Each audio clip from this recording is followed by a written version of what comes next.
but this is kind of merging everything together into one structure, and it is not clear as to what can be a possible set of actions which would be a solution for the plan. But the advantage of constructing this planning graph is that it can be constructed in polynomial time, and we kind of defer the act of searching for a plan onto the planning problem.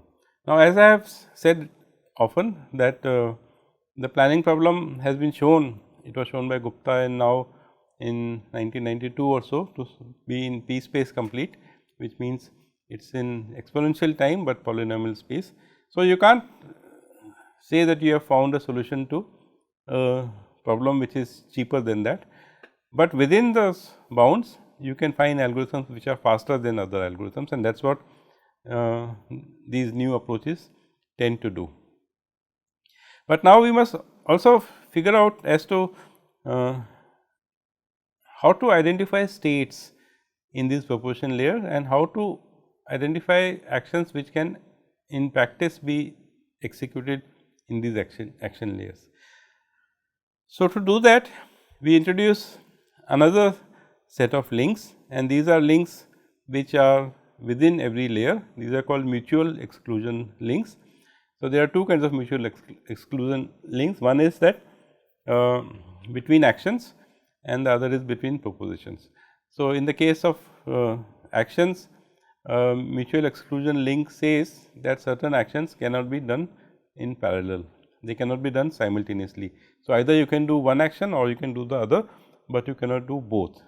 And this mutual exclusion is stored in the planning graph as a binary relation, though it is possible that you could have thought of something which is a higher order relation, tertiary or whatever, but it is always a trade off between how much you represent, how much work you do to represent these kind of constraints, and how much time you spend in solving those constraints essentially. So, maybe when we talk about constraints, we will get a little bit more flavor of that sort of a thing. So, the mutual exclusion relations in planning graph are binary relations. So, either two propositions are not feasible at the same time in the same layer, or two actions are not feasible together in the same layer. So, we say that two actions in the same layer. So, observe that the layer is A I in this case. So, in any layer two actions A and B, we say we use the term mutex. The term mutex, as you can imagine, comes from mutual and exclusion. So, the first part of the word comes from mutual and the second part from exclusion. So, we say that two actions A and B are mutex if one of the following holds, that they have competing needs. So, if there is some proposition P A in the preceding layer, which is a precondition of this action A, and there is another proposition P B which is also in the preceding layer, and it is a precondition of this action B, and these propositions are such that the two propositions P A and P B, they are mutex essentially. So, if they are mutex, then the two actions cannot happen together, because their preconditions cannot be true at the same time. So, in general, in the solutions returned to us by graph plan, if there are two actions in the same layer and if they are not mutex, then in principle they can be executed in parallel essentially. And in that sense, this is very similar to what we studied for plan space planning, that if there are two actions in which there is no ordering link between them, then you could in principle execute them in parallel essentially. But here we are saying we are identifying which two actions cannot happen at the same time, and these are the mutex actions. So, the first one condition is that their preconditions are mutex, that is the competing needs. Another condition under which two actions are mutex, that if there is a proposition P such that it is a positive effect of action A and it is a negative effect of action B. So, imagine that P is being produced by one action and being deleted by the other action, or vice versa. The semantics of these actions in parallel are clearly not defined, because if you do both the actions in parallel, there is no way of saying whether P is true at the end of it or whether P is false at the end of it. And if you linearize them in some order, then the outcome will depend upon the order.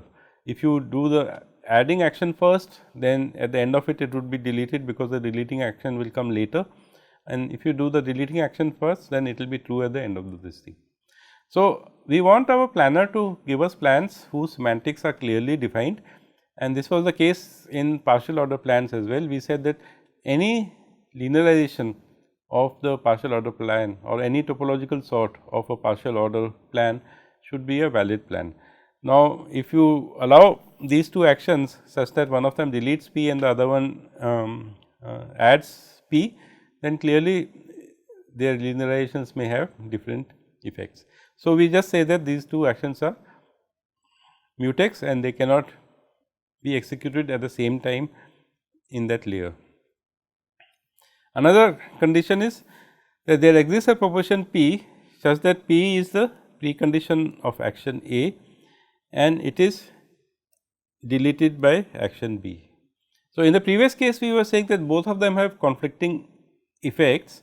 Now, we are saying that P is a precondition for A, but it is deleted by action B. So, if you do actions A and B in parallel, then clearly the you can imagine that the semantics is defined, but when you do linear ordering, then you can see that these two actions will result into different states. So, in one state, if you execute action A first and then you action B, then there is no problem, both can be executed. But if you execute action B first, because it is deleting the proposition P, action A cannot be executed after that. So, only one linear ordering of the two would be feasible. So, again we say that the two actions are mutex. And finally, one condition which is a kind of a special case of the third condition, it says that if there is a proposition P such that P is a precondition of both A and action B and P is deleted by both actions A and B, then we say then they are mutex. So, you can see that one example of this would be the precondition arm empty. So, if arm empty is a precondition for pickup and unstack both and arm empty is deleted by both, then we are saying that a pickup action and an unstack action or two pickup actions for that matter cannot be done simultaneously, because they are consuming that precondition and deleting it. So, both cannot consume it at the same time. So, these are the four conditions under which we say that a set of actions is mutex. So, let us look at the example that we have been looking at.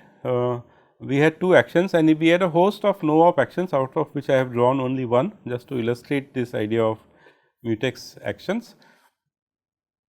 So, you can see that pickup C and unstack C are mutex, because both consume arm empty C, and that is depicted in this diagram by this link between the actions pickup C and the red colored dashed link that you can see. And the set of mutex links are links within a layer. So, in every layer you would identify what are the actions which are mutex, and in every proposition layer, as we will see shortly, you will identify the propositions which are mutex.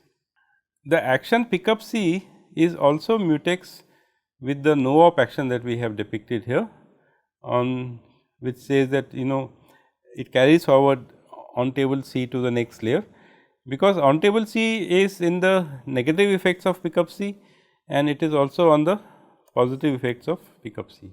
So, by condition 2, we say that these two actions cannot happen at the same time, either one of these two happens. Now, this business about identifying mutex actions will be useful when we are extracting a plan out of that. So, we can in principle extract a parallel plan, but if two actions are mutex, then we cannot put them both into a plan. So, when it comes to propositions, we say that two propositions P and Q both belonging to the same layer Pi are mutex if all the ways of generating them, all combinations of actions A and B which are in the preceding layer, which is also called AI, are mutex. So, if P is the effect of A and Q is the effect of B, positive effect, and if A and B you can't find a pair of actions A and B which are non-mutex, then clearly you can not produce P and Q at the same time.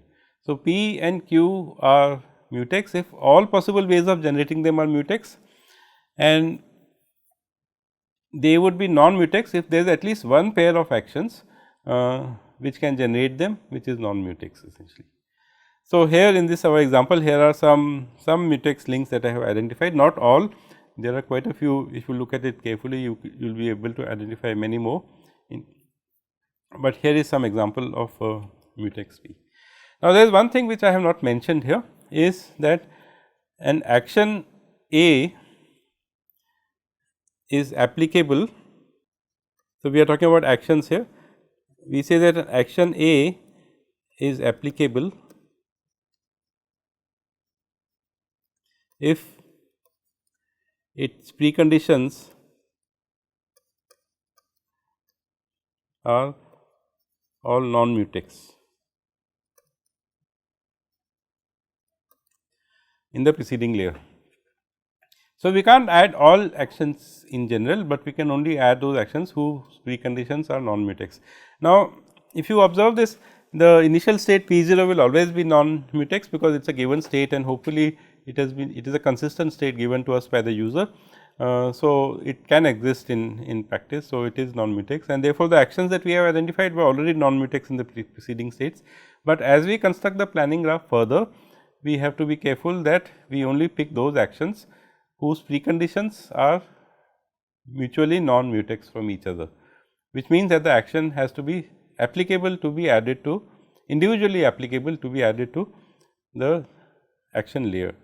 So, the planning graph now can be seen is made up of following sets associated with each index I. The set of actions A I in the ith layer, the set of propositions P I in the ith layer. So, the set of propositions are the effects of the set of actions in the previous layer, including no op actions, remember.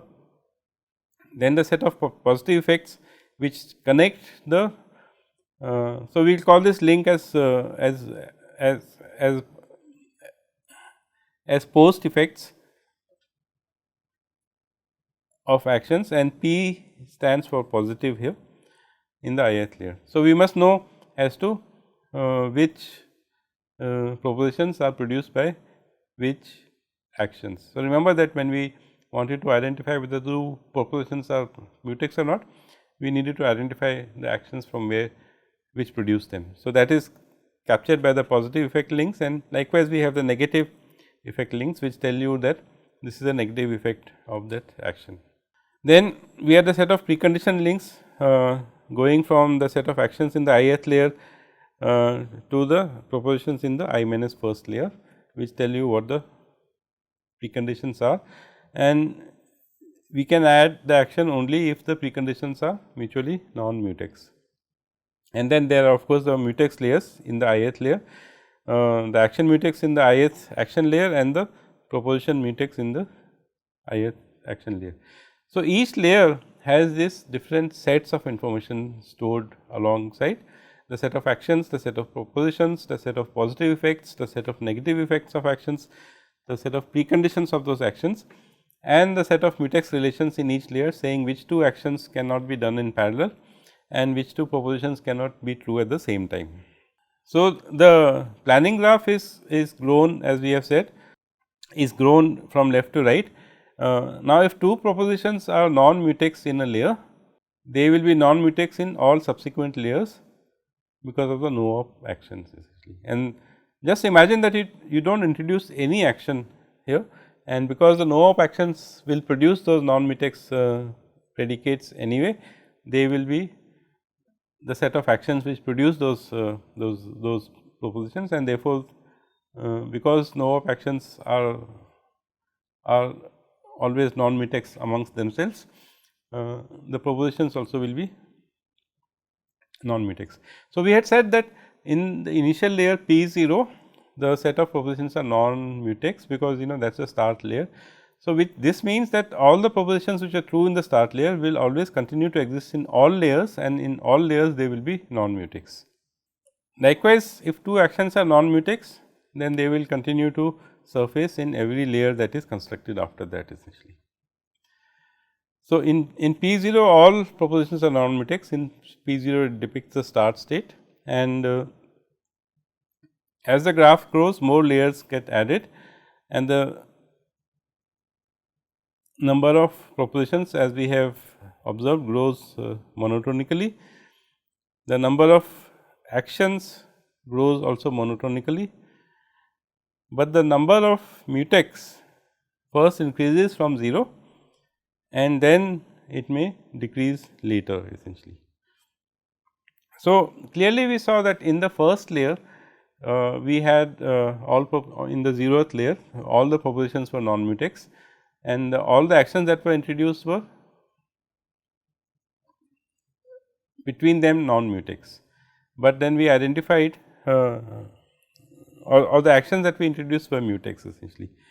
So, in the first proposition layer they were new mutex relationship, but in the first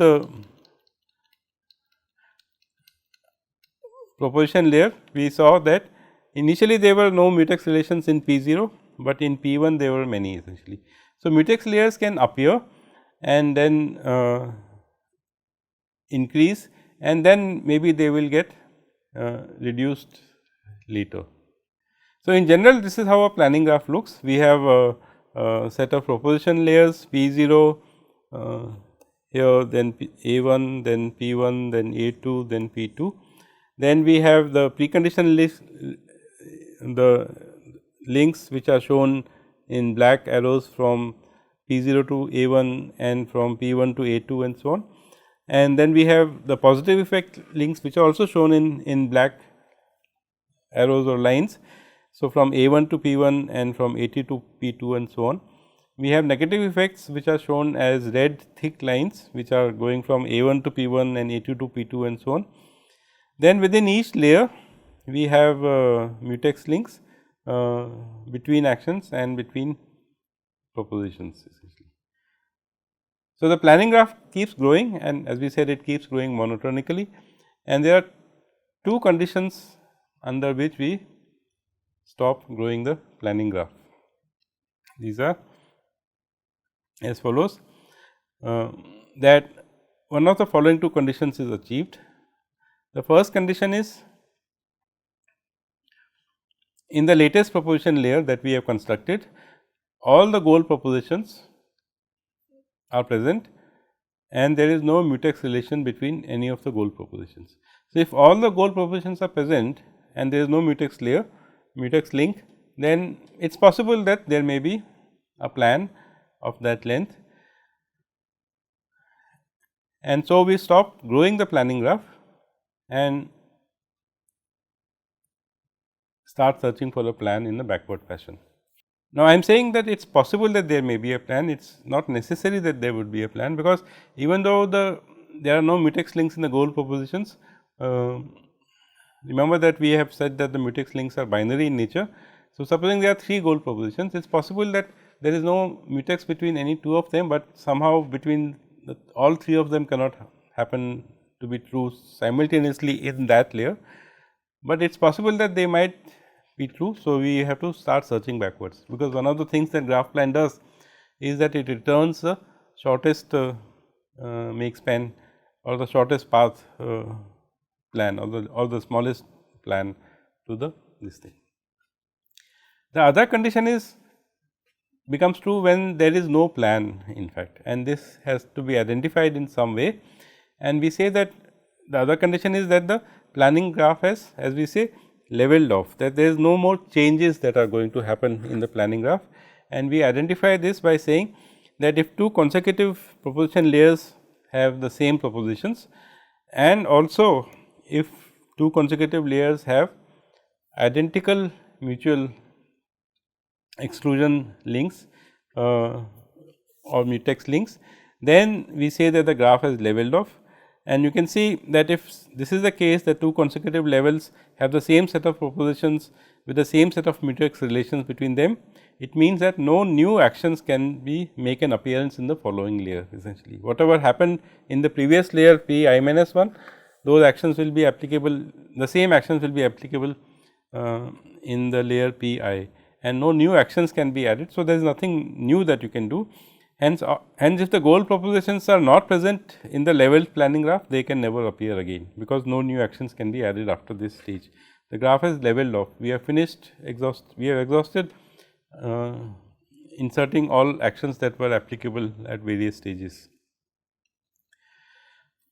But if the goal propositions are found and they are found to be non-mutex. So, in this example I have kind of assumed that P 7, P 5 and P 4 are the three goal propositions. We have called them G 1, G 2, G 3, and if they happen to be present in this kth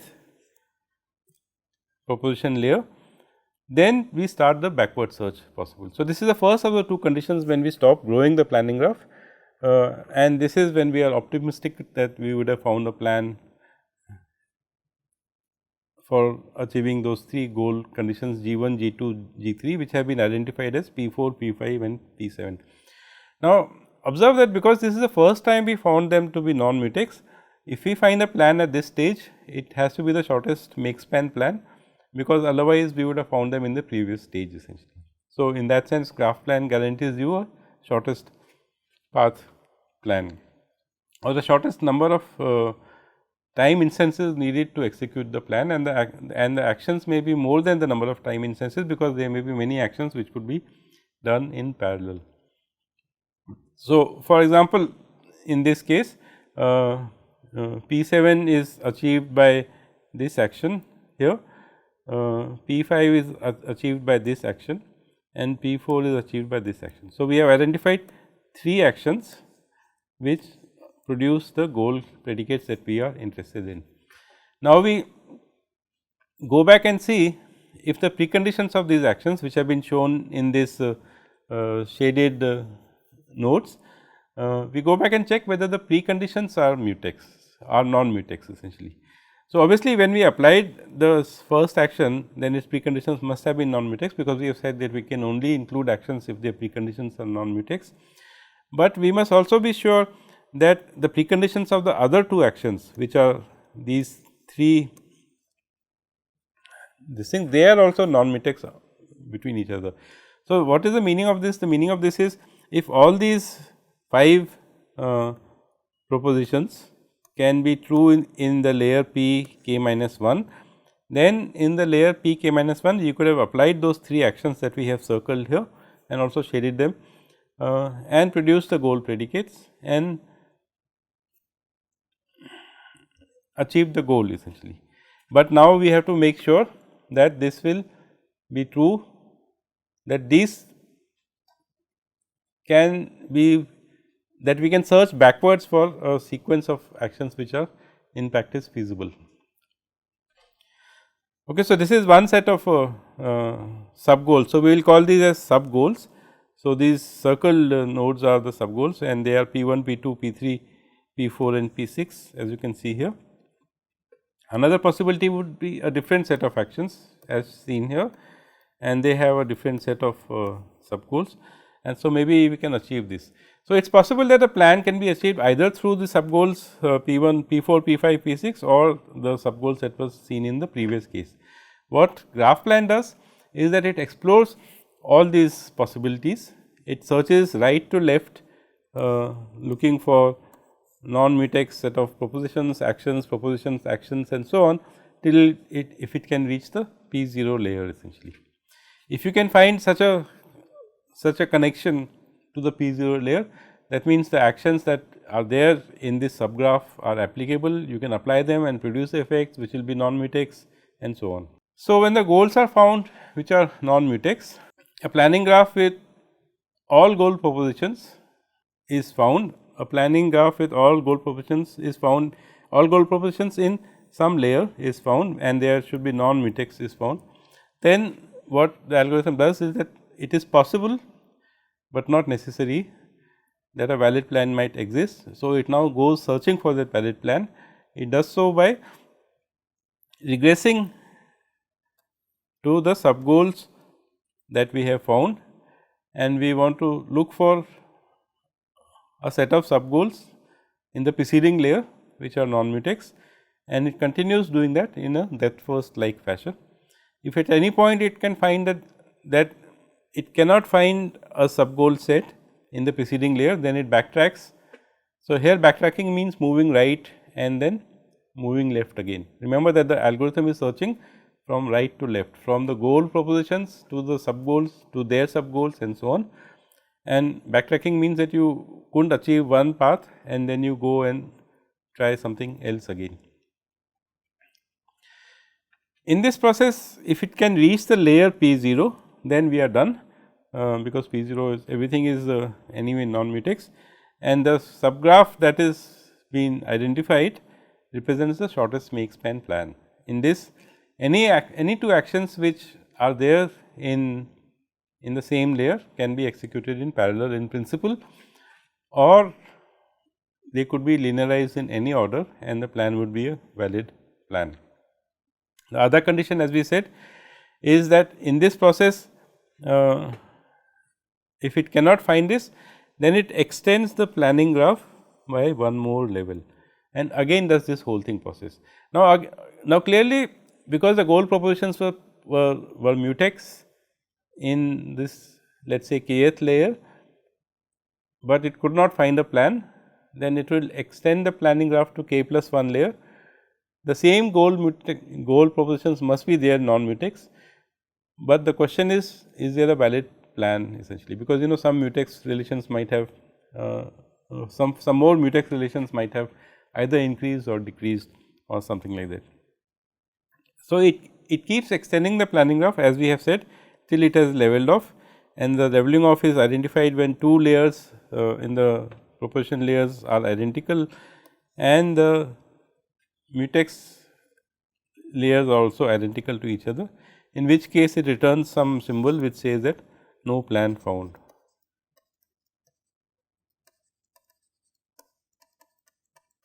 So, when it says there is no plan, it is a complete algorithm, it means that there is no plan.